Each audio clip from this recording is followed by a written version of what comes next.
ஒரு பக்கம் செந்தில் பாலாஜிக்கு ஷாக்கிங் நியூஸ் கொடுத்தாலும் இன்னொரு பக்கம் செந்தில் பாலாஜிக்கே ஒரு பிரேக்கிங் நியூஸை கொடுத்துருக்காங்கன்னா பார்த்துக்கல. போட்ட மனுவை இப்படி கொஞ்சம் கூட மதிக்காம ரிஜெக்ட் பண்ணிட்டீங்களே சார், தள்ளுபடி பண்ணிட்டீங்களே சார், மனசு நொந்து மனுஷன் அந்த பக்கம் ஃபீல் பண்ணிட்டு இருக்காரு. அப்படியே இந்த பக்கம் மேற்படி போடாத ஒரு மனுவுக்கு மேற்படி கதவை ஓபன் பண்ணி விட்டு அவரை பார்த்து சிரிச்சிட்டு இருந்த அத்தனை பேருக்கு செருப்படியும் சேர்த்து கொடுத்துருக்காப்புல. போட்டு அதான் அந்த ஆறாத ஒரு மனசு இருந்துச்சு இல்லையா, அதை கொஞ்சம் ஆத்தையும் விட்டுருக்காங்கன்னா பார்த்துக்கல.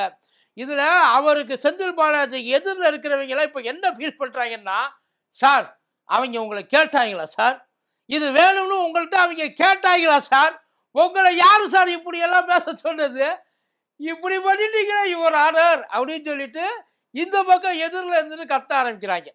அப்படி ஜட்ஜு எதை கொண்டு அவங்கள நொச்சு நொச்சுன்னு தலையில அடிச்சாப்புல, செந்தில் பாலாஜி இப்ப ஏன் விழுந்து விழுந்து சிரிக்கிறாப்புல பாத்துருவா.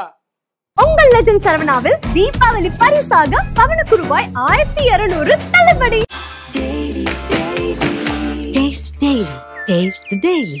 டயா பூஸ்டர் சுகரை கண்ட்ரோல் பண்ணும், உங்க ஆரோக்கியத்தை மீட்டு தரும். சர்க்கரையை கட்டுப்படுத்துறதுக்கான எளிமையான வழிமுறை, இயற்கையான வழிமுறை. அனைத்து மருந்து கடைகளிலும் கிடைக்கும்.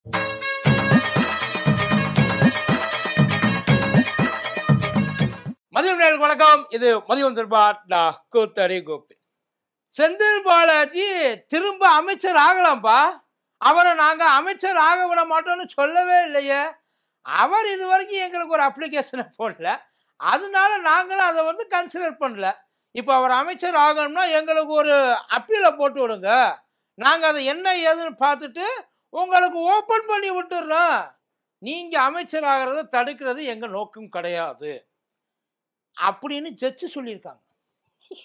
வேற யாரும் இல்லை, ஜட்ஜு சொல்லியிருக்காங்க. இதில் சில முட்டை கோசுகள் என்ன பண்ணுறாங்க அப்படின்னா, இந்த ஜட்ஜுகள் விலை போயிட்டாங்க, எல்லாத்தையுமே திமுக தன்னோட கண்ட்ரோலில் எடுத்துக்கிச்சு.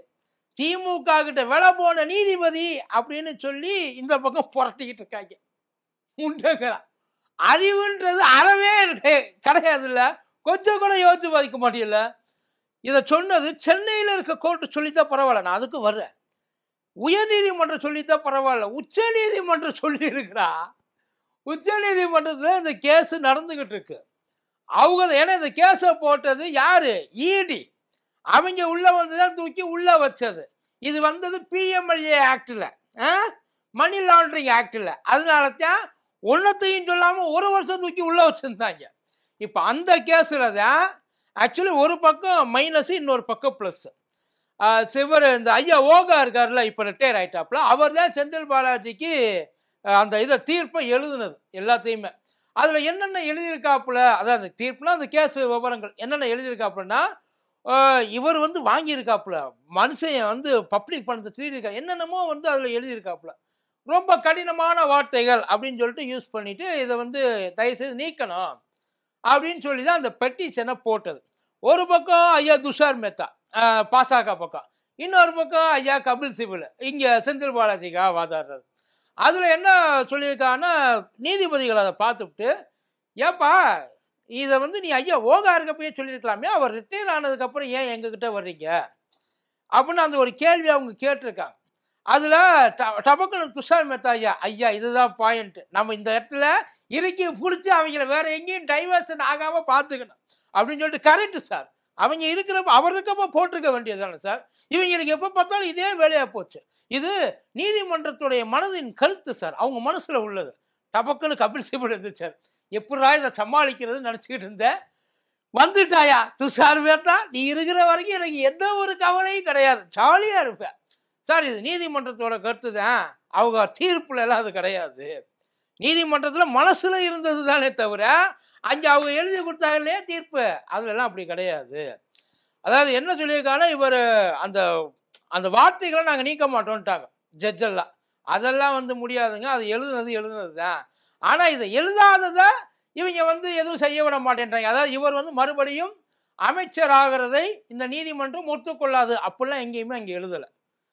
இவர் அமைச்சர் ஆகக்கூடாதுன்ற அந்த வார்த்தை, பச்சை கிளின்ற வார்த்தை அங்கே எழுதி வச்சிருந்தாங்க இல்லையா, அதில் எந்த இடத்துலையுமே கிடையாது. அதைத்தான் இவ பிடிச்சிக்கிட்டார். அதை வேறொரு விதமாகவும் சொல்லியிருக்காங்க. எப்படி சொல்லியிருக்காங்க? இவர் ஒருவேளை மீண்டும் அமைச்சரானால் சாட்சிகளை கலைக்கலாம், சாட்சிகளை கலைக்கலாம், சாட்சிகளை மிரட்டலாம், சாட்சிகளை ஒட்டுமொத்தமா அவங்கள மறுபடியும் இது மனசை மாற்றி ஏதாச்சும் செய்யலாம். அதாவது அவங்க பேசிக்கா அவரோட இன்ஃப்ளூயன்ஸை பயன்படுத்தி சேஞ்சஸ் பண்றதுக்கான வாய்ப்புகள் நிறையா இருக்கு, இந்த கேஸை திசை திருப்பலாம் அப்படின்னு சொல்லி அதை சொல்லியிருக்காங்க. அதுக்கு தான் இந்த பக்கம் கபில் சிபல் ஐயா ஒரே வார்த்தையா சொல்லிட்டாப்புல, இங்கே பாருங்க சார், இவங்க சொல்றதெல்லாம் நியாயம்தான், ஆனா அவர் பண்ணணும்னு நினைச்சா அதை பண்ண வேண்டிய இப்படி இருந்துதான் பண்ணணுன்ற அவசியம் இல்லை. கோர்ட்டுக்கு ஒத்துழைக்கிறாப்புல இல்லை. இது வரைக்கும் எங்கேயாச்சு யாராச்சும் உங்ககிட்ட அந்த எவிடன்ஸ் எங்களை மிரட்டுறாரு, இவ்வளவு நாள வெளியில இருக்காருல்ல, எங்களை மிரட்டுறாரு, எங்களை இது பண்ண பாக்குறாப்புல, எங்க உசுருக்கு பயமா இருக்கு, எங்கேயாச்சும் யாராச்சும் இது வரைக்கும் சொல்லியிருக்காங்களா? சொல்லுங்க. அப்படிலாம் ஒன்றும் கிடையாது சார். விசாரணைக்கு முழு ஒத்துழைப்பு கொடுக்குறாப்புல. அவர் எங்கேயும் யாரையும் மிரட்டப்படுறது கிடையாது. மிரட்டினா அது அவருக்கு எதிராக வரும்னு அவருக்கே நல்லா தெரியும். ஆனா அதையெல்லாம் இது வரைக்கும் பண்ணல சார். நாங்க ஏன் சார் அமைச்சர் ஆகிறதுல உங்களுக்கு என்ன சார் காட்டு அப்படின்னு சொல்லி அந்த பக்கம் துஷார் மேத்தா ஐயா பார்த்து கேட்குறப்ப நீதிபதிகள் இடையில குறுக்க போந்து, இங்கே பாருங்க, நீங்க தாராளமாக ஆயிக்கலாம், அதாவது ஜாமீனுக்குன்னு சொல்லிட்டு சில வழிமுறைகள் இருக்கு. அவங்க இது பண்றது கவலைப்படுறது, ஒருவேளை நீங்க அதிகாரத்துக்கு வந்துட்டா மீண்டும் அமைச்சர் ஆயிட்டா இதுக்கெல்லாம் பாசிபிலிட்டிஸ் இருக்கு இல்லையா, அதுக்காகத்தான் யோசிக்கிறாங்க. அதுக்குத்தான் கபில் சிபல் ஐயா கேட்டுக்காரு. அதெல்லாம் சரிங்க, அவங்க யோசிக்கிறதெல்லாம் இருக்கட்டும். இதே பாசகவை சேர்ந்தவங்க வரும்போதெல்லாம் அவங்களே ராஜினாமா பண்ணும் போதெல்லாம் அப்பெல்லாம் எங்கே போனாங்க? ஆக்சுவலி இது எப்போ வந்துச்சுன்னா, அவர் உள்ள அந்த இடி ரைடு 2023 நினைக்கிறேன். அந்த 2023 அப்போ உள்ள போனப்போ ஐயா இவர் கடந்து குதிச்சாப்புல ஆளுநர் ரவி. அன்னைக்கு தான் அவருக்கு தீபாவளி கொண்டாட்டம், எல்லா பண்டிகையும் ஒரே நாளில் வந்த மாதிரி ஃபீலிங்கு. நான் இவரை அமைச்சர் பதவியிலிருந்து நீக்குகிறேன் அப்படின்னு சொல்லிட்டு, அதாவது தகுதி இல்லை, டிஸ்மிஸ் பண்றேன் அப்படின்னு சொல்லிட்டு அவர் சொன்னார். அவர் சொன்னதை சொல்லி விட்டு 1 மணி நேரத்தில் அப்படியே ரிட்டர்ன் வாங்கிட்டாங்க. அதாவது துப்புன வார்த்தையை மறுபடியும் அள்ளி ஐயா வாயிலே திணிச்சு விட்டாங்க. அதுக்கெல்லாம் உனக்கு அதிகாரம் இல்லை ராஜா, அதை நாக பார்த்துக்கிறேன் அப்படின்னு சொல்லி செந்தில் பாலாஜி அவர் ராஜினாமா எழுதி கொடுத்துட்டாப்புல.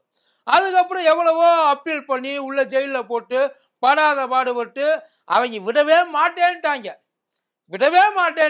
அதுக்கப்புறம் இவ்வளவு நாள் நீ உள்ள வச்சு என்னத்தை சாதிச்சு கிழிச்ச அப்படின்னு சொல்லி கேட்டுச்சு கோர்ட்டு.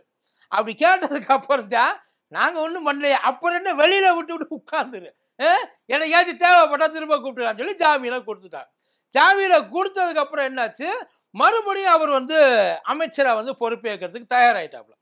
அதுதான் கோர்ட் என்னாச்சு, கூப்பிட்டு வச்சு கேஸை போட்டாங்க. சார் இது சரியில்லை, பார்த்தீங்களா, நாங்கள் உங்ககிட்ட சொல்லலை, இவங்க இப்படித்தான் பண்ணுவாங்கன்னு தெரியும். இப்போ உடனே பதவி ஏற்றுப்பாங்க, அதுக்கப்புறம் உட்காந்துப்பாங்க, ஏற்கனவே இருந்த எல்லா சாட்சியையும் ஏட்டிக்கு போட்டியாக கலைச்சி போட்டு கடைசியில் ஒன்றுமே இல்லாமல் ஆக்கிடுவாங்க, நாங்கள் உண்மையை நல்லா நாட்ட முடியாமல் போயிருமே அப்படின்னு சொல்லி கோர்ட்டில் போய் கதறி, அவங்க கோர்ட்டில் இருக்கிறவங்க அவங்களுக்கு 2 ஆப்ஷன். அவங்க உண்மையில ரொம்ப நியாயமாக நடந்துக்கிட்டாங்க. சார் உங்களுக்கு எல்லாம் தர்றேன், உங்களுக்கு 2 ஆப்ஷன், நீங்களே சூஸ் பண்ணிங்க, இதுதான் நீ பண்ணணும்னு நான் சொல்ல மாட்டேன், உனக்கு ஆப்ஷன் தரேன், உனக்கு பதவி வேணுமா இல்லை செயல் வேணுமா? பதவி வேணும்னா கொடுத்த ஜாமீனை எடுத்துக்குவோம், உன் பதவி உங்ககிட்ட இருக்கு, நீ அதுக்கப்புறம் என்ன வேணாலும் பண்ணிக்க. இல்லை ஜாமீன் வேணும்னா பதவியை நீனே எடுத்து கொடுத்துரு, ஜாமீனை மட்டும் நீ வச்சுக்கு ஜாலியாரு அப்படின்னு சொல்லிட்டாங்க. அதுக்கப்புறம் வேற வழியே இல்லாமல் அவர் பதவியை நான் ராஜினாமா பண்ணுறேன், நான் எதுக்கு உள்ளே போகிறேன், பதவியை ராஜினாமா பண்ணிட்டு நான் இங்கே இருக்கிறேன் அப்படின்னு சொல்லிட்டு அமைச்சர் பதவி ராஜினாமா பண்ணிட்டேன். இப்போ அதைத்தான் மறுபடியும் கோர்ட் என்ன சொல்லியிருக்குன்னா, நீங்கள் அமைச்சர் ஆகக்கூடாதுன்றது விருப்பம் கிடையாது, எங்களோட எண்ணம் கிடையாது, உங்களை அமைச்சர் ஆக விடக்கூடாதுன்னு உங்கள் கூட போட்டி போகிறதுக்கு நாங்கள் ஆள் இல்லை, சட்டம் அதுக்குன்னு ஒரு சில ரூல்ஸ் அண்ட் ரெகுலேஷன்ஸ் இருக்கு, நீ இந்த விஷயத்தை செய்யக்கூடாது. அதாவது ஜாமீன் அதை பேஸ் பண்ணி தான் ஜாமீனை போட்டிருக்கு. என்னன்னா, சாட்சிகளை குழப்பக்கூடாது, சாட்சிகளை கலைக்கக்கூடாது, சாட்சிகளை மிரட்டக்கூடாது, சாட்சி இருக்க சைடே நீ போகக்கூடாது, மற்றபடி நீங்கள் என்ன வேணாலும் பண்ணிக்கலாம் அப்படின்ற மாதிரி தான் அவங்களுக்கு ஜாமீனு கொடுத்துருக்காங்க. கோர்ட்டு கொடுத்த தீர்ப்புலையும் இவர் அதாவது கடைசி வரைக்கும் இன்னோசன்ட், அதாவது குற்றமற்றவர் அப்படின்னு சொல்லி நிரூபிக்கிற வரைக்கும் இவர் எந்த பதவியிலையும் இருக்கக்கூடாது, இவர் எந்த விதமான அதிகாரத்திலையும் இருக்கக்கூடாதுன்னு அந்த மாதிரிலாம் எங்கேயுமே கோர்ட்டெல்லாம் சொல்லலை. அதுதான் கோர்ட் என்ன சொல்லிக்கலாம், பட் நீங்கள் இதெல்லாம் பண்ணுறதுக்கான பாசிபிலிட்டி இருக்கிறதுனால உங்களை வச்சுருக்காங்க, நீங்கள் அதை லீகலாக எப்படி பண்ணணுமோ அதை பண்ணிக்கோங்க.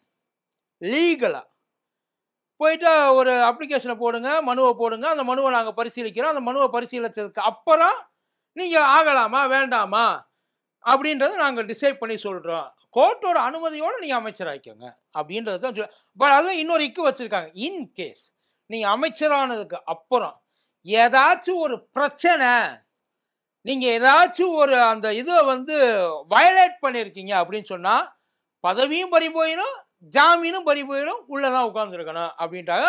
அது எல்லாத்துக்கும் ஓகே சொல்லி இப்போ வந்திருக்காங்க. பட் ஆனால் அவங்க சொன்ன அந்த மெயின் இது, அந்த கடுமையான வார்த்தைகள் ஐயா ஓகா வந்து சொல்லியிருந்தார் இல்லையா, அந்த ஓகா சொன்ன கடுமையான வார்த்தைகள் எதுவுமே நான் எங்களால் வந்து அதை எதுவுமே பண்ண முடியாது. அது இருக்கிறது அப்படியே தான் இருக்கும். நீங்கள் அதை அப்படியே மெயின்டைன் பண்ணிங்க. எழுதுனது கல்வெட்டு தான் அது, அதையெல்லாம் மாற்றலாம் முடியாது அப்படின்ட்டாங்க. அதே மாதிரி கோர்ட்டில் இன்னொரு விஷயமும் கேட்டிருக்காங்க. எப்படின்னா இதே நீங்கள் டெல்லி கோர்ட்டுக்கு மாற்றக்கூடாது. எதுக்காக நீங்கள் இங்கே வந்து ரொம்ப இது பண்ணணும், எல்லாத்தையும் ஒட்டுமொத்தமாக அங்கே மாற்றிக்கலாமேன்றதுக்கு சாட்சியங்கள் எல்லாம் வந்து இங்கே வந்து போகிறது கொஞ்சம் கஷ்டம். இதுதான் வந்து எல்லாருக்குமே, சாட்சியமாக இருக்கட்டும், வக்கீலாக இருக்கட்டும், எல்லாருக்குமே இதுதான் இருக்குது. அதனால் நாங்கள் இங்கேயே கண்டினியூ பண்ணிக்கன்னு சொல்லிட்டு அதை சொல்லிட்டேன். இப்போ பிரச்சனை என்னென்னா இங்கே இருக்கிறவங்களுக்கு தான். ஏன்னா செந்தில் பாலாஜியை வந்து உள்ளே தூக்கி போட்டதுக்கான எல்லா கிரெடிட்டுமே இங்கே இருக்கிற ஒரே ஒரு மனுஷனுக்கு மட்டுமே சேரும். அவர் மட்டும்தான் விரும்பினாப்புல. ஏன்னா அந்த இடத்துல அவரால் ஷைன் பண்ண முடியாததுக்கு ஒரே ஒரு காரணம், செந்தில் பாலாஜி அவரால் சமாளிக்க முடியலை. தூக்கணும் அடிச்சு சொன்னாப்புல செந்தில் பாலாஜி, ஒன்னால முடிஞ்சா கரூரை அறுவரை எங்கே வேணாலும் நின்று பார்ப்போம், ஏதாச்சும் ஒரு இடத்துல நின்று ஜெயிச்சு பார்ப்போம். நான் அறிகிற வரைக்கும் உன்னால் செங்கல் என்ன ஒரு சல்லிகளில் கூட இங்கேருந்து தூக்க முடியாது அப்படின்னு சொல்லி நேரடியாக சவாலே விட்டது. Straight attack Senthil Balaji versus Annamalai. இப்போ அண்ணாமலைன்னு எவ்வளோ பேர் இருந்தோம், திமுக அவர் தூக்கணும்னு நினச்சிருந்தாப்புலன்னா எவ்வளோ பேரை தூக்கியிருக்கலாம், எவ்வளோ பேரை கட்டம் கடிக்க. பட் அவர் அந்த ஃபுல் இதையும் வந்து அவர் மேலே தான் வந்து காட்டினாப்புல.